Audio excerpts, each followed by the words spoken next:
Hello denizens of the internet, this is Kira Una, and today we'll be gaming by doing a City of Heroes trial called Death from Below.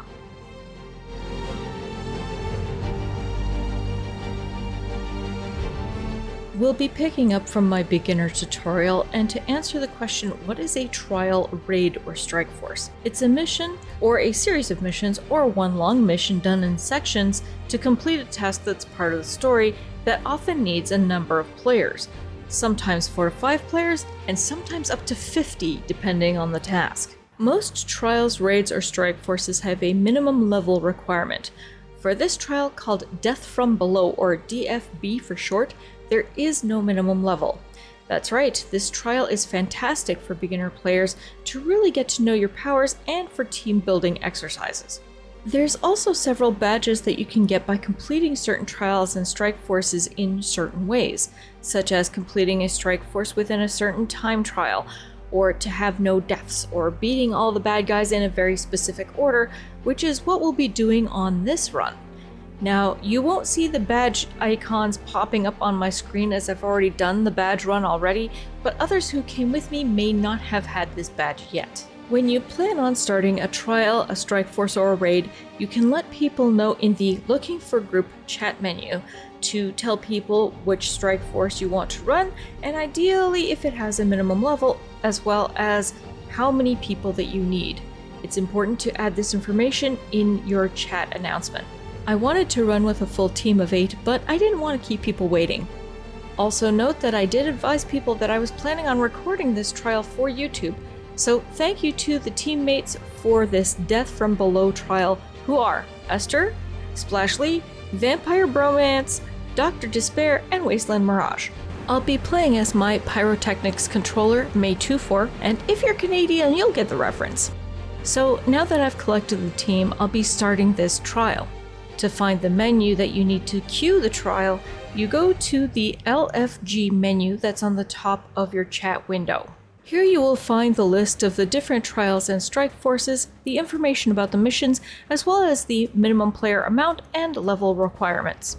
Once the mission is selected and queued, it can take a minute or two for the mission to trigger.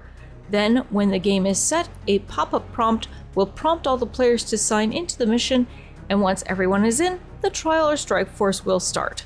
As we go through the mission, I'll be giving you the information that you need to defeat the bosses in the order required in order to get the badges that you may want. Once everyone is in the mission, the first leg is to just defeat some Hellions. The Longbow Hazard Trainer, or the Arbiter if you play red side, at the start of the mission and at several points through the mission will be there if you need to level up. If you happen to be a higher level than the mission, you will have your powers and skills limited to match with everyone else in the team automatically. You will still get your level's worth of XP and money, as well as enhancement drops. No fancy tactics here, but having a healer in the group is always handy.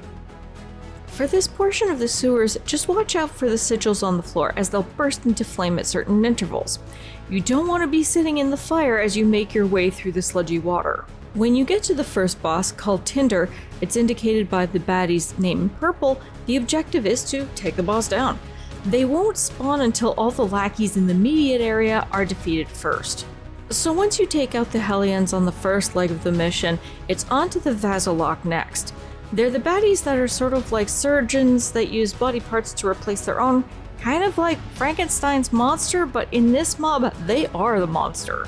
As you make your way through the next section of the sewers, just be sure to watch out for the exploding barrel bombs and try to avoid them where you can.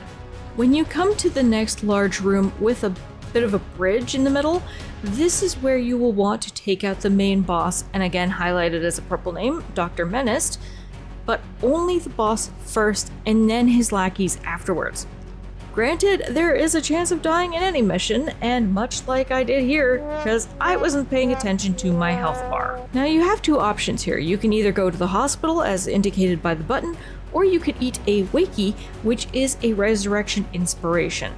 Just be sure to let others clear the area or the room first, or you'll wind up landing face first into some sewer water again pretty quickly. In the next section of the sewers, we'll be tackling some Lost. So watch out for the electric bombs along the way and try to avoid the sparks as best you can. When you go through a few lost mobs and then you get to the next boss, you'll want to take out all of the lackeys this time first. And then watch out for any stragglers or hidden behind some I-beams before you take on the boss, which is called the Prophet. While you're taking out the minions, you may want to limit your area of effects or your targeted area of effects, just so that you don't accidentally take out the boss first. Now, this will take a minute while everyone tackles the boss in order to knock him down. This last boss is a bit of a big one. We have to defeat the Hydras. The Hydras are a giant blobular monster with several faces. Their attacks are those sort of bubble pockets in the water that bubble up and explode, and then the other attack is shooting this brown-green sort of power at you. Both you'll want to try to avoid, and especially the bubbles in the water, because they will take off a large portion of your health if you don't watch out. My suggestion is just keep moving to avoid the bubbles and the gloop that jets up from the water. Once you finish the mission, your reward is a buff that you can choose from that can increase a power that will last for a week of in-game time or until you reach the level of 22. As I'm over the level of 30, this won't apply to me, but it was still a fun run mission that is relatively quick to do. Now, typically there's a way to get out of the mission, which is by the mission complete button that will be located on your navigation, but it seems I've run into a bug. So I'll just sit here in the sewers until a game master comes and rescues me. It was really sweet of Splashly to offer to rescue me though. Now, I found out through my partner that if you encounter this bug, you may need to leave the mission manually by typing the /command /team_quit_internal, all in one word. That should get you back to the zone that you were in when you started the mission. And that was Death from Below. I hope you enjoyed this quick little run through of Team Force, and I will see you all next time.